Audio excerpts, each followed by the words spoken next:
Good morning student, welcome to TSM school. Class first subject है आपका हिंदी व्याकरण। पंखुड़ी में आज हम पाठ 16 निबंध लेखन का अध्ययन करेंगे, जिसे अपन इंग्लिश में कहते हैं ऐसे राइटिंग। तो अच्छा, आज अपन निबंध लेखन का अध्ययन कर रहे हैं।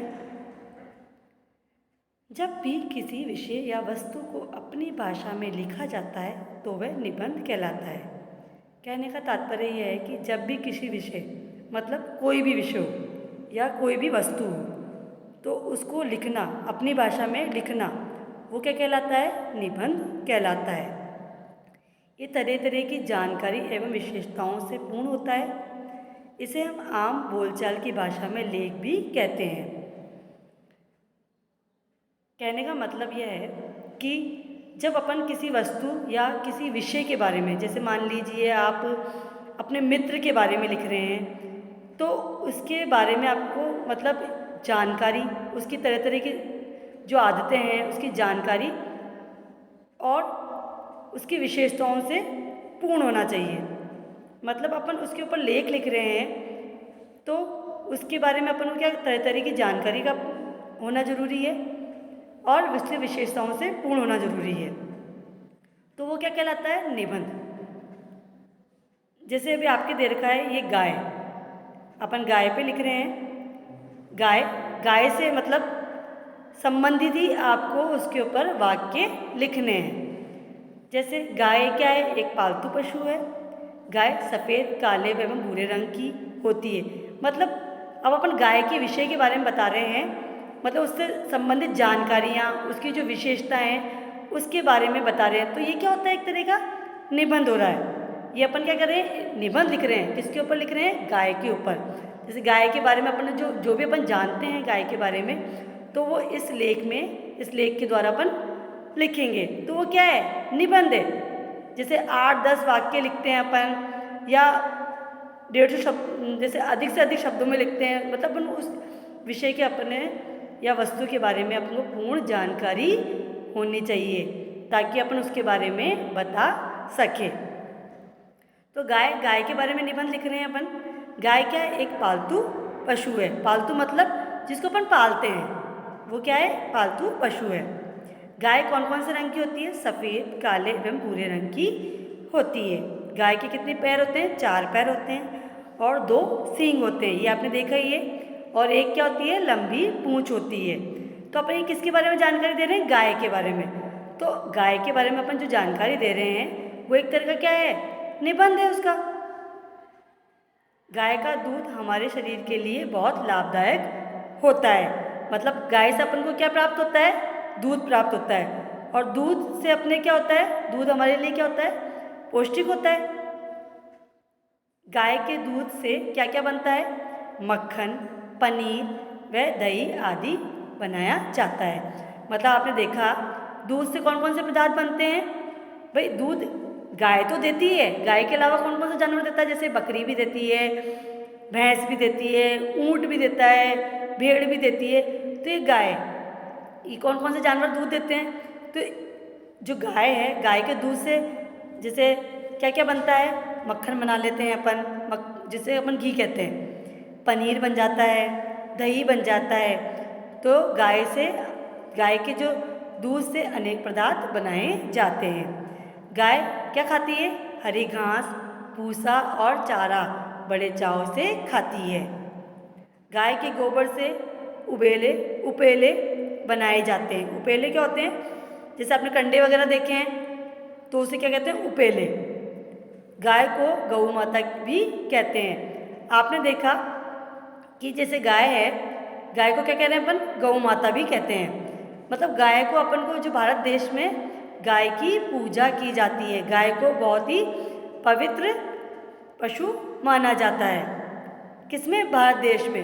तो आपने देखा है कि गाय की पूजा वगैरह भी करते हैं अपन, तो अपन उसको क्या कहते हैं भारत देश में? गौ माता भी कहते हैं। तो ये अपन ने किस पे निबंध देखा? गाय के ऊपर। मतलब गाय की जो जानकारियाँ थी अपन जो रखते हैं, पूर्ण जानकारियाँ, उसके बारे में, उसकी जो विशेषता हैं उसके बारे में बताया।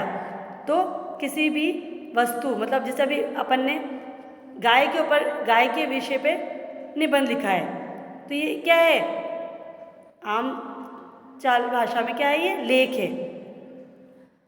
ऐसे निबंध का अर्थ क्या होता है? अच्छी तरह बंधा हुआ, अर्थात व्यवस्थित।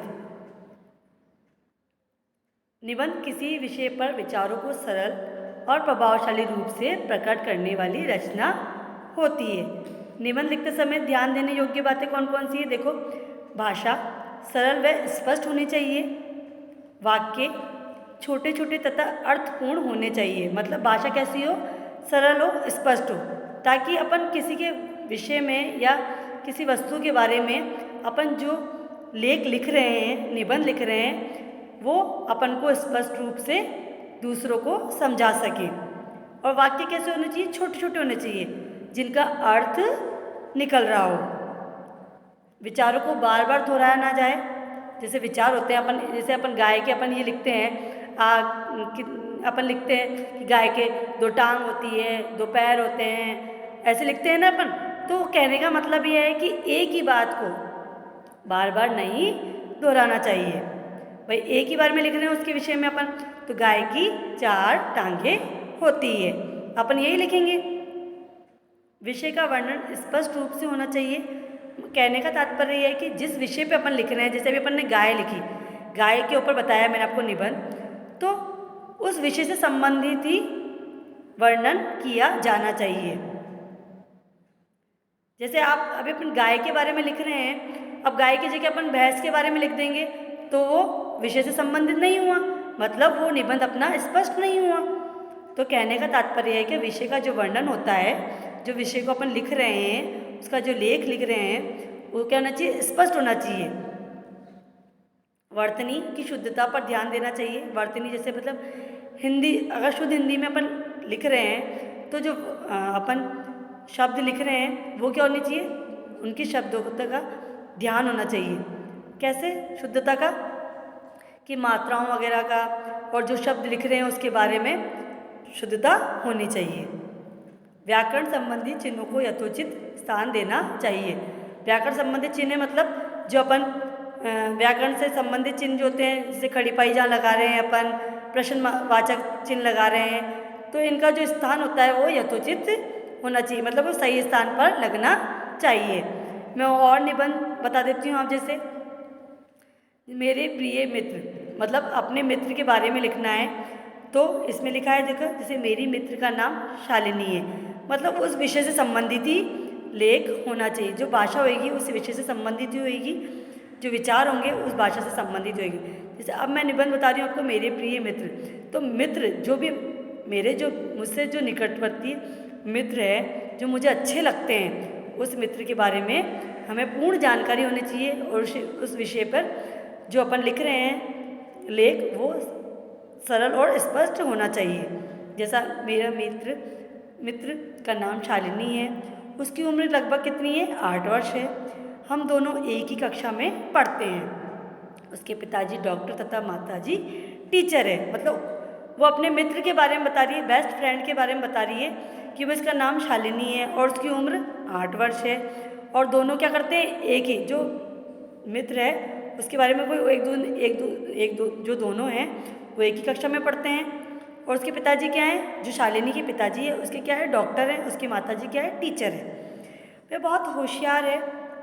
वह हमारी कक्षा की मॉनिटर है तथा कक्षा में हमेशा प्रथम आती है। दूसरों की सहायता के लिए वह सदैव आगे रहती है। वह मेरी सच्ची मित्र है। तो उसने अपने मित्र के बारे में बताया है कि उसका नाम ये है, उसकी उम्र ये है, वो मेरे साथ कक्षा में पढ़ती है, उसके पिताजी डॉक्टर है, उसकी माताजी टीचर है। मतलब उस विषय के, मतलब उसने अपने प्रिय जो मित्र है उसके संबंधित ही, उस विषय के से संबंधित ही इस लेख को लिखा है, इस निबंध को लिखा है। मतलब उसमें क्या क्या गुण हैं और उसमें क्या क्या विशेषताएँ हैं, और वो उससे संबंधित ही बातें इसमें बताई गई है इस लेख के अंदर ही।